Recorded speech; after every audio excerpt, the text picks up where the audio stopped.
مولاي صل وسلم دائما أبدا على حبيبك خير الخلق كلهم. بسم اللہ الرحمن الرحیم الحمد للہ رب العالمین والعاقبۃ للمتقین والصلاۃ والسلام علی سید الانبیاء وخاتم المرسلین وعلی آلہ واصحابہ اجمعین، اما بعد۔ بخاری شریف جلد نمبر 1 صفحہ نمبر 377، امام بخاری علیہ رحمہ نے کتاب الشروط میں باب باندھا ہے، باب الشروط فی الجہاد والمصالحۃ مع اہل الحرب وکتابۃ الشروط مع الناس بالقول۔ جہاد کے دوران شرطیں طے کرنا اور اہل حرب کے ساتھ، جنگ کے دشمنوں کے ساتھ صلح کرنا، اور پھر مصالحت کی ان شرطوں کو زبانی طے کرنے کے ساتھ ساتھ لکھوا لینا، ان چیزوں کے، ان امور کے بیان میں۔ اس میں امام بخاری علیہ رحمہ نے واقعہ صلح حدیبیہ کو تفصیل کے ساتھ بیان کیا ہے، اس لیے یہ حدیث مبارکہ طویل احادیث میں سے ایک ہے جس کو ہم متعدد نشستوں میں انشاءاللہ العزیز کمپلیٹ کریں گے اور پڑھیں گے۔ روایت ہے عروہ بن زبیر سے، اور عروہ بن زبیر نے روایت کی ہے مسور بن مخرمہ سے و مروان اور مروان سے۔ مسور اور مروان بن حکم دونوں یصدق کل واحد منہما حدیث صاحب ہی، دونوں راوی حدیث کے ایک دوسرے کی حدیث کی تصدیق کرتے ہیں۔ دونوں نے کہا کہ خرج رسول اللہ صلی اللہ تعالی علیہ وآلہ وسلم زمن الحدیبیۃ حتی اذا کانوا ببعد الطریق، نبی پاک صاحب لولاک صلی اللہ تعالی علیہ وآلہ وسلم حدیبیہ کے زمانے میں مدینہ منورہ سے نکلے اور مکہ معظمہ کی طرف عازم سفر ہوئے، اور ابھی آپ نے کچھ راستہ طے کیا تھا کہ رسول اللہ صلی اللہ علیہ وسلم نے فرمایا ان خالد بن الولید بالغمیم فی خیل لقریش طلیعۃ فخذوا ذات الیمین فواللہ ما شعر بہم خالد حتی ہم بقاطرۃ الجیش۔ نبی پاک صلی اللہ علیہ وسلم نے اپنے ساتھیوں کو خبر دی کہ خالد بن ولید اپنے قریش کے ساتھیوں کو لے کر، ابھی حضرت خالد بن ولید مسلمان نہیں ہوئے تھے، تو وہ ایک قریش کی جماعت کو لے کر غمیم کی طرف، غمیم بھی پڑھتے ہیں، غمیم بھی پڑھتے ہیں، تو ایک جگہ کا نام ہے، تو یہ مقدمۃ الجیش کے طور پر آگے بڑھے ہوئے ہیں، اور قریش کے حالات کو معلوم کرنے کے لیے، تاکہ یہ لشکر کی خبریں اپنے ساتھیوں تک پہنچا سکیں۔ فخذوا ذات الیمین، تو نبی پاک صلی اللہ علیہ وسلم نے فرمایا کہ تم ایسے کرو کہ اس راستے کو چھوڑ کر دائیں طرف والا راستہ اختیار کر لو۔ فواللہ ما شعر بہم خالد، تو راستہ بدلنے کی وجہ سے حضرت خالد بن ولید کو پتہ ہی نہ چل سکا کہ مسلمانوں کا یہ دستہ جو مکہ معظمہ کی طرف عمرہ کرنے کی نیت سے بڑھا ہوا ہے کب گزر گیا، یہاں تک کہ وہ قطرۃ الجیش تک آ پہنچے۔ فانطلق یرقد نذیرا للقریش، تو تب جو خالد بن ولید تھے جب ان کے ہاتھوں وہ لشکر گزر گیا تو واپس وہ قریش کے پاس گئے اور انہیں ڈرانے لگے کہ نبی پاک صلی اللہ تعالیٰ علیہ وآلہ وسلم وہ ایک بہت بڑا لشکر لے کر مکہ معظمہ کی طرف آ رہے ہیں، نبی پاک صلی اللہ علیہ وسلم لڑنے کے لیے نہیں جا رہے، حضور نبی پاک صلی اللہ علیہ وسلم عمرہ کی نیت سے جا رہے ہیں۔ وسار النبی صلی اللہ علیہ وسلم حتی اذا کان بالثنیۃ التی یہبط علیہم منہا بارکت بہ راحلتہ، نبی پاک صلی اللہ علیہ وسلم سفر کرتے رہے، چلتے رہے، یہاں تک کہ جب آپ سنیہ کے مقام پر پہنچے، یہ بھی ایک جگہ کا نام ہے، تو رسول اللہ صلی اللہ علیہ وسلم کی اونٹنی وہاں بیٹھ گئی۔ فقال الناس حل حل فالحت، لوگوں نے نبی پاک صلی اللہ علیہ وسلم کی اونٹنی کو اٹھانے کے لیے اسے ڈانٹا، اسے جیسے کہ اونٹوں جانوروں کے لوگ حلق سے آواز نکالتے ہیں تو اس کو اونٹنی کو اٹھانے کے لیے انہوں نے آوازیں لگائیں، اسے بڑکایا، کوشش کی، لیکن وہ اونٹنی نہ اٹھی۔ پھر نبی پاک لوگوں نے کہا خلات القصوہ، خلات القصوہ، نبی پاک صلی اللہ علیہ وسلم کی اونٹنی کا نام تھا قصوہ، کہنے لگے کہ قصوہ تھک گئی ہے، قصوہ تھک گئی ہے۔ رسول اللہ صلی اللہ علیہ وسلم نے فرمایا ما خلات القصوہ، میری اونٹنی تھکی نہیں ہے۔ اب یہاں لجپالی دیکھیں کریم آقا کی، کریم نوازی دیکھیں کہ رسول اللہ صلی اللہ علیہ وسلم اپنی سواری کے جانور کی عزت نفس بھی مجروح نہیں ہونے دیتے، تو پھر غلاموں کی عزت کے کیسے داغدار ہونے دیں گے؟ تو اپنے غلاموں کی عزتوں کو وہ خود محفوظ رکھتے ہیں۔ فرمایا نہیں، اونٹنی نہیں تھکی،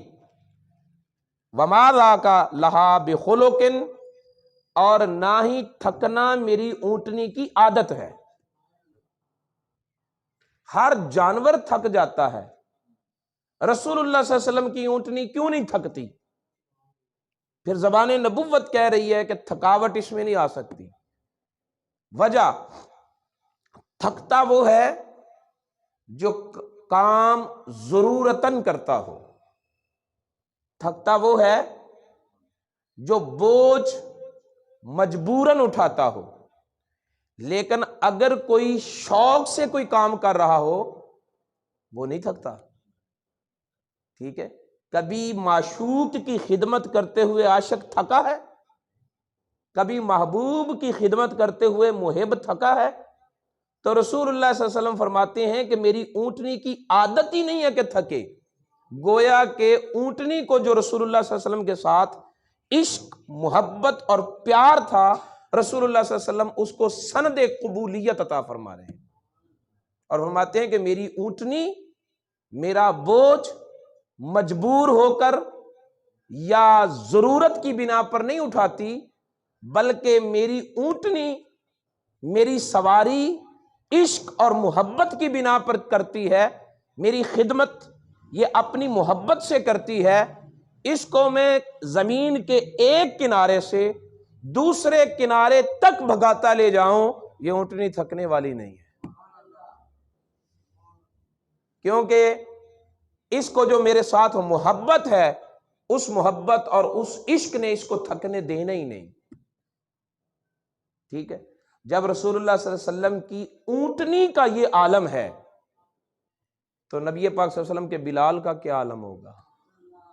پھر رسول اللہ صلی اللہ علیہ وسلم کے علی، مولا علی کا عالم کیا ہوگا، عمر فاروق، عثمان غنی اور ابو بکر صدیق کی محبت کا عالم کیا ہوگا۔ تو رسول اللہ صلی اللہ علیہ وسلم اپنے غلاموں کی کیفیات کو جانتے ہیں۔ فرمایا تھکنا اس کی عادت نہیں، بالکل میری اونٹنی کو کوئی بات نہ کرے، یہ لجپالی ہے کریم آقا کی کہ میری محب ہو، میری غلام ہو، میرے ساتھ محبت کرنے والی اونٹنی ہی کیوں نہ ہو، میں اس پر اٹھنے والی انگلی کو برداشت نہیں کرتا۔ رسول اللہ جواب دے رہے ہیں نا، بات اونٹنی کو کی، جواب رسول اللہ دے رہے ہیں، تو اپنے عمل سے بتا رہے ہیں کہ میرا کوئی غلام ہو، میرا خدمت گار ہو، اس کی طرف کوئی انگلی اٹھائے مجھے گوارا نہیں۔ تو پھر اندازہ کریں جس کو اونٹنی کی عزت اتنی پیاری ہے، اس کو ابو بکر صدیق کی عزت کتنی پیاری ہوگی، اس کو اپنے صحابہ اکرام کی عزت کتنی پیاری ہوگی، اس کو اپنی اہل بیت کی عزت کتنی پیاری ہوگی، اس کو اپنے عاشقوں اور اپنے محبوں کی عزت کا کتنا خیال ہوگا۔ فرمایا ولیکن حبسہا حابس الفیل، میری اونٹنی کو اس ذات نے روکا ہے جس ذات نے ہاتھیوں کو روکا تھا، جس ذات نے ہاتھیوں کو روکا تھا اس ذات نے میری اونٹنی کو روکا ہے۔ پھر نبی پاک صلی اللہ علیہ وسلم نے فرمایا قال والذی نفسی بیدہ، قسم اس ذات کی جس کے قبضہ قدرت میں میری جان ہے، لا یسألونی خطۃ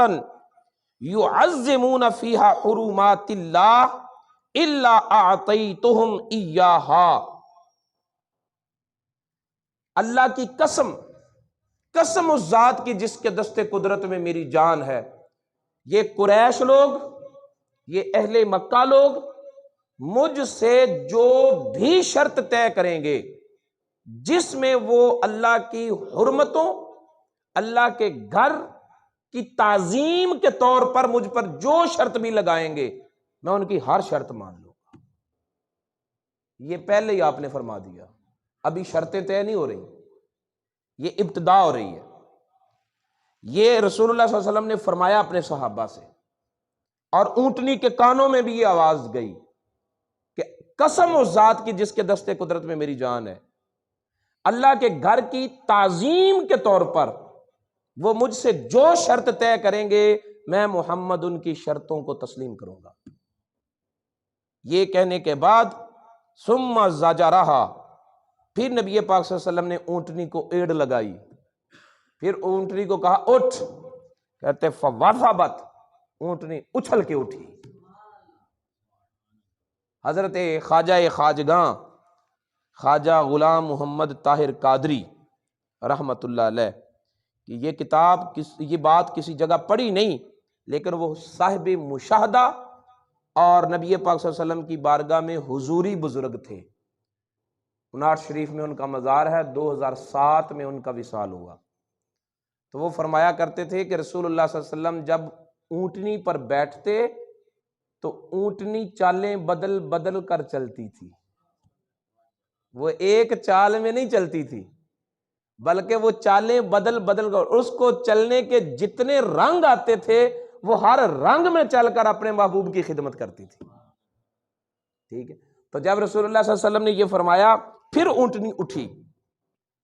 اب یہاں بھی ایک سوال ہے،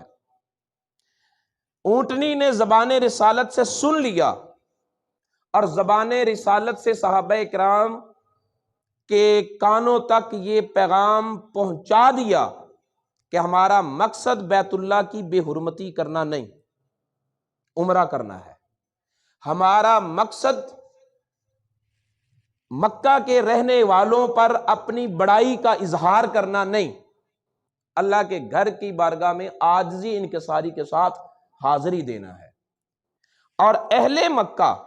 مسلمان نہیں ہیں، صرف ان کو نسبت یہ ہے کہ وہ اللہ اس شہر کے رہنے والے ہیں جہاں اللہ کا گھر ہے۔ تو فرمایا جو شرط بھی مجھ سے منوائیں گے وہ کتنی ہی سخت کیوں نہ ہو، لیکن ان کا مقصد شرط منوانے میں ہوگا اللہ کے گھر کی حرمت اور تعظیم،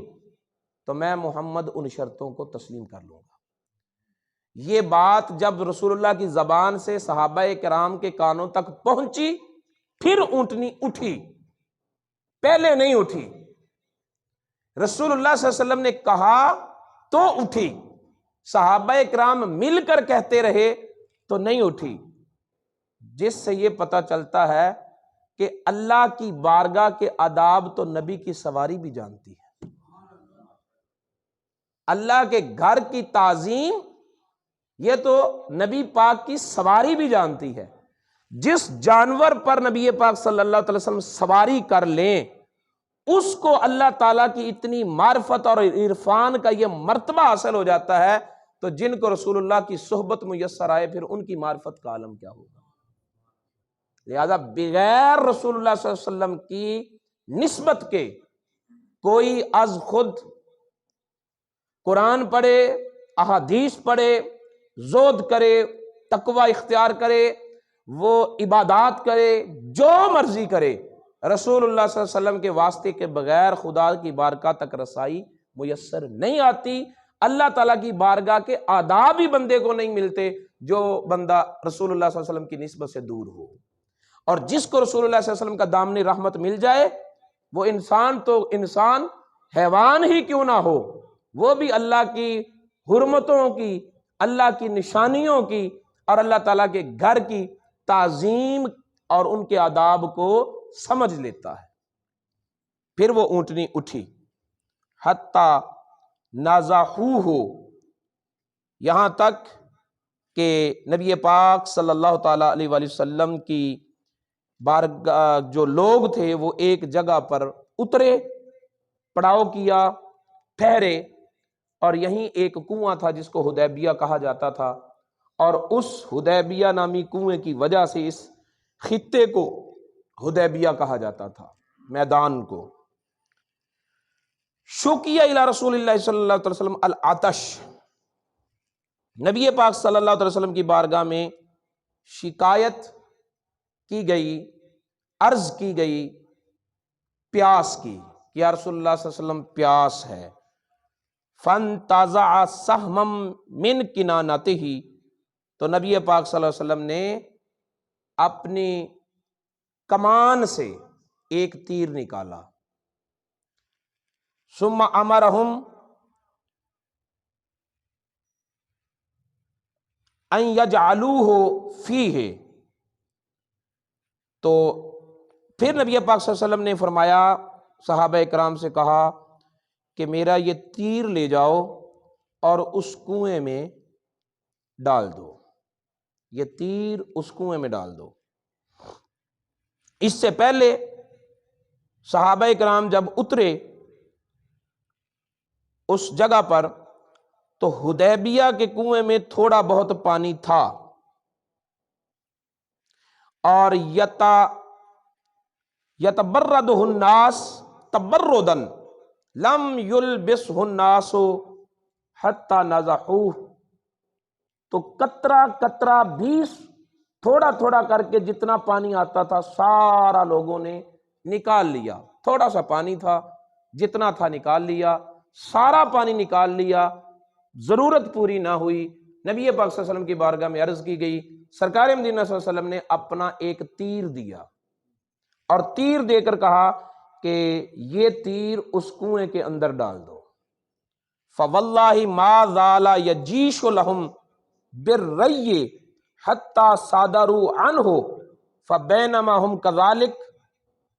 جب صحابہ کرام نے رسول اللہ صلی اللہ علیہ وسلم کا دیا ہوا تیر اس کنویں میں رکھا تو فرماتے ہیں کنویں میں پانی اتنا جوش مار کر اٹھا، جتنے دن صحابہ وہاں کر رہے، دن تھا، رات تھا، صبح تھی، شام تھی، کسی وقت بھی اس کنویں سے پانی ختم نہیں ہوا۔ ٹھیک، تو اسی روایت کو دیگر روایات سے بھی تائید حاصل ہوتی ہے کہ پوچھا گیا تھا کہ تم لوگ کتنے تھے، تو صحابی ایک راوی بیان کرتا ہے کہ ہم تھے تو اس وقت 1400،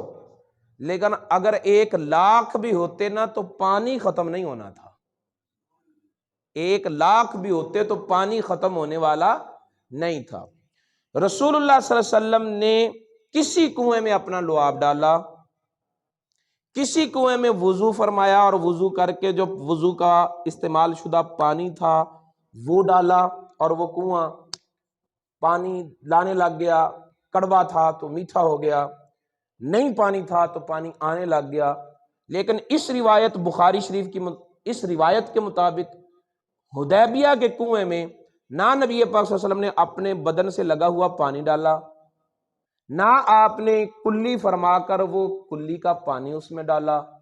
بلکہ رسول اللہ صلی اللہ علیہ وسلم نے اپنی کمان سے نکال کر تیر اس دیا صحابہ کو اور کہا کہ یہ اس کنویں میں ڈال دو. تیر کی پانی کے ساتھ کیا نسبت ہے؟